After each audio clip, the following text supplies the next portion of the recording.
আমাদের নিদারুণ দুঃখ কষ্ট নিয়ে আমরা যখন কোরআনের কাছে আসি, কোরআন তখন চমৎকারভাবে তা উপশমের উপায় বাতলে দেয়। কোরআন আমাদের মিছিমিছি সান্ত্বনা দেয় না, অথবা আমাদের দুঃখ কষ্টকে অগ্রাহ্য করে সেসব এড়িয়েও যায় না। দুঃখবোধ উপশমে কোরআন আমাদের এমন এক পথ বাতলে দেয় যা বাস্তব এবং যা ব্যক্তির মানসিক গঠনের জন্য বিস্ময়করভাবে সহায়ক। দুঃখ কষ্টের ব্যাপারে কোরআনের ভাষ্য হলো, فإن مع العسر يسرا। নিশ্চয়ই কষ্টের সাথেই রয়েছে স্বস্তি। আল্লাহ সুবহানাহু ওয়া তাআলা বলেছেন, স্বস্তি রয়েছে দুঃখ কষ্টের মাঝে।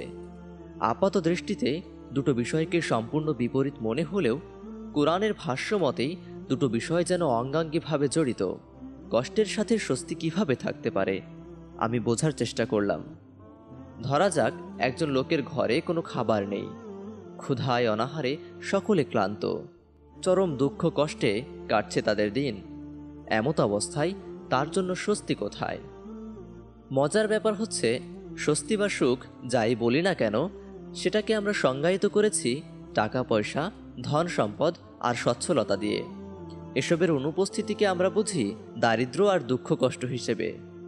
সুখকে এভাবে বুঝতে গিয়ে মাঝখান থেকে আমরা যে সত্যিকারের জিনিসটাকে পাশ কেটে যাই, তা হলো অন্তরের প্রশান্তি। খুবই দুঃখ আর দারিদ্র্যের মধ্যে বাস করেও, নিদারুণ দুঃখ দুর্দশার ভেতর দিয়ে গেলেও একজন মানুষের অন্তরে প্রশান্তি থাকতে পারে। আবার দুনিয়ার সেরা ধনী ব্যক্তি হয়েও দুনিয়া জোড়া নাম ডাক থাকা সত্ত্বেও একজন ব্যক্তির অন্তর সর্বদা বিক্ষিপ্ত আর বিষণ্ণ থাকতে পারে। যে ব্যক্তির ঘরে খাবারের সংকট, সে যদি তার সর্বোচ্চটা দিয়ে কাজ করে এবং তারপরও পর্যাপ্ত খাবার জোগাড়ে ব্যর্থ হয়, পরিবারের সকলকে নিয়ে সে যে শাকভাত খাচ্ছে, নতুবা একবেলা খেয়ে একবেলা উপোস করছে, তাতে কিন্তু তার আফসোস থাকে না কোনো। সে জানে এটুকুই তার রিস্ক, সে এটাকে সন্তুষ্ট চিত্তে মেনে নেয়। তার সামনে যদি হারাম পথে পা বাড়িয়ে রিস্ক তালাশের কোনো সুযোগ আসে, যেমন চুরি ডাকাতি করা, অন্যায় কাজে লিপ্ত হওয়া, লোক ঠকিয়ে টাকা রোজগার করা, এমন সুযোগকে সে পায়ে ঠেলে দেয়। কারণ সে আল্লাহ সুবহানাহু ওয়া তাআলাকে ভয় পায়। পরিবার নিয়ে সে উপোস করতে করতে মরে যেতে রাজি, কিন্তু হারামের পথে এক কদম দিতে সে রাজি নয়। নিদারুণ দুঃখ কষ্ট সত্ত্বেও তাকওয়ায় টুইটম্বুর অন্তর নিয়ে যখন সে সালাতে দাঁড়ায়, দুনিয়ার সকল দাতার দিক থেকে মুখ ফিরিয়ে যখন সে চোখের পানি ফেলে কেবল সর্বশ্রেষ্ঠ দাতা আর রাজ্জাকের দিকে মুখ ফেরায়, তখন ক্ষুধা, অনাহারের কষ্ট, সংসারের ঘানি টানবার অপরিসীম ক্লান্তি সমস্ত কিছুকে তার কাছে সাময়িক পরীক্ষা মনে হয় এবং সে জানে এর উত্তম প্রতিদান তার জন্য অপেক্ষা করে আছে। অন্তত দুনিয়াতে না হোক, অনন্ত আখিরাতে তার রব তাকে এত পরিমাণ দেবেন যে সে খুশি হয়ে যাবে। আবার দুনিয়া সেরা কোনো এক ধনী লোক, ধরা যাক তার বিশাল একটা ব্যবসায়িক প্রজেক্ট একেবারে শেষ পর্যায়ে এসে মুখ থুবড়ে পড়ল। এখন তার অন্তরে যদি তাওয়াক্কুল না থাকে, এই প্রজেক্টকে সে যে কোনো প্রকারে ন্যায় অন্যায়ের বাছ বিচার না করে দাঁড় করাতে চাইবে। তাতে কার কি ক্ষতি হলো, কার কি এলো গেল, তা নিয়ে সে একটুও ভাববে না।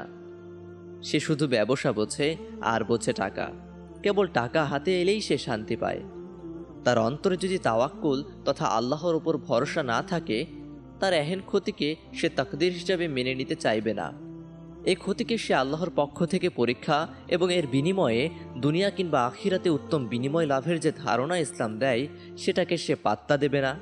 ফলে তার যদিও অঢেল সম্পদের পাহাড়, তথাপি যে কোনো ক্ষতিতে, যে কোনো সমস্যায় সে বিচলিত হয়ে পড়ে।